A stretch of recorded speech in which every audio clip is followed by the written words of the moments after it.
देखो भाई, आज है टैप नंबर 3 और टैप नंबर 3 का पहला सवाल है। एक उम्मीदवार को कुल अंकों का 30% प्राप्त करना है। उसने कुल अंकों का 25% प्राप्त किया तथा 40 अंकों से अनुत्तीर्ण हो गया, तो अधिकतम अंक ज्ञात करिए।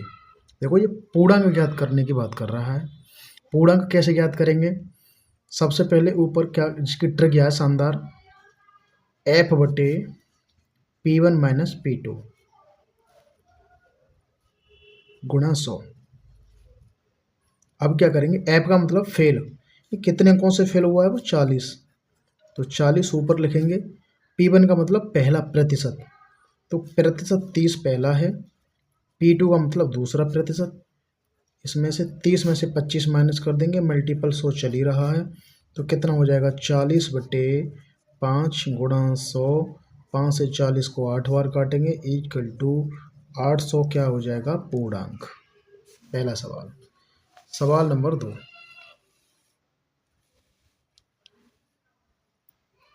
सवाल नंबर 2 क्या कह रहा है? एक विद्यार्थी को पास होने के लिए कुल अंकों का 33% प्राप्त करना आवश्यक है। उसने कुल अंकों का 25% अंक प्राप्त किया और 40 अंकों से फेल हो गया। कुल अंकों की संख्या ज्ञात कीजिए। वही है, फेल कितने अंकों से हुआ? 40 अंकों से। पहला प्रतिशत कितना है? 33। दूसरा कितना है? 25, तो 33 माइनस के 25 गुणा 100 इक्वल टू 40 बटे 33 में से 25 के तो कितने बच्चे? 8 गुणा 100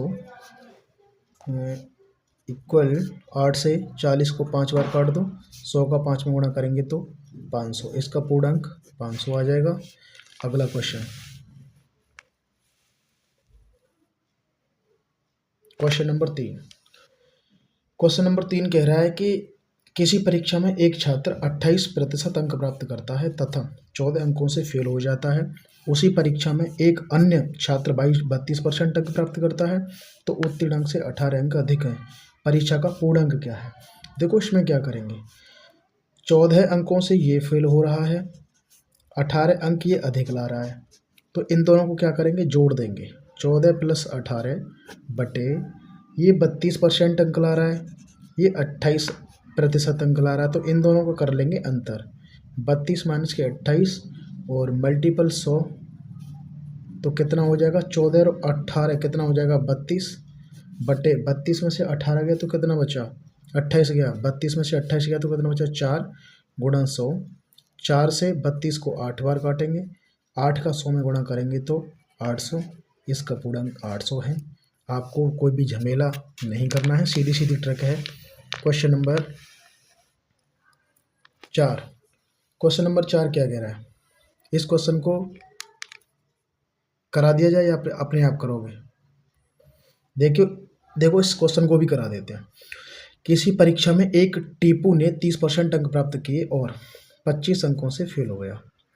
उसी परीक्षा में कमलेश ने 40% अंक प्राप्त किए और पास होने के अंकों से 25 अंक अधिक प्राप्त किए। पास होने के लिए अंकों का प्रतिशत ज्ञात कीजिए। देखो, सबसे पहले क्या करना है, पहले हमें पूर्णांक पता होना चाहिए कि पूर्णांक कितना था। तो पूर्णांक के लिए सेम ये वाली ट्रिक होगी। तो पूर्णांक के लिए क्या करेंगे, 25 प्लस 25 यानी कि ये 25 और ये 25, यानी कि अंकों को दोनों को जोड़ लेंगे, बटे प्रतिशत ये 40 और ये 30, इन दोनों को कर लेंगे अंतर।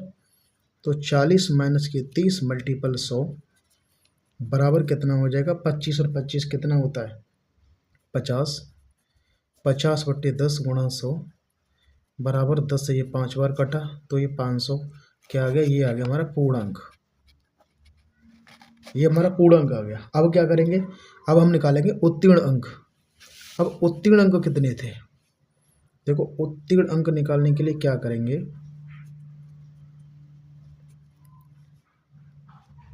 500 का ये पूर्णांक 500 है, 500 का 30% निकाल लो, 30% निकाल लो या फिर 40% निकाल लो, कुछ भी निकाल लो। हम निकाल रहे हैं 500 का 30%। 500 का 30% तो कितना हो गया? प्लस ये 25 नंबर से फेल हो रहा है तो इसे 25 नंबर को ऐड कर देंगे, तो 2 जीरो से 2 जीरो खत्म, 5 तिया 15, कितना हुआ 150 और 25, ये 150 और 25 कितना हो गया 175। 175। अब इसका प्रतिशत निकाल लो। 500 में से 175 नंबर आए, 500 में से 175 नंबर आए तो प्रतिशत कितना बन जाएगा।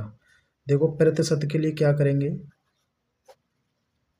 175 नंबर आए कितने में से, 500 में से, तो 100 में कितने, 2 जीरो से 2 जीरो खत्म, 5 से 175 को भाग देंगे तो 5 या 15, कितने बचे 2, 25, 35%।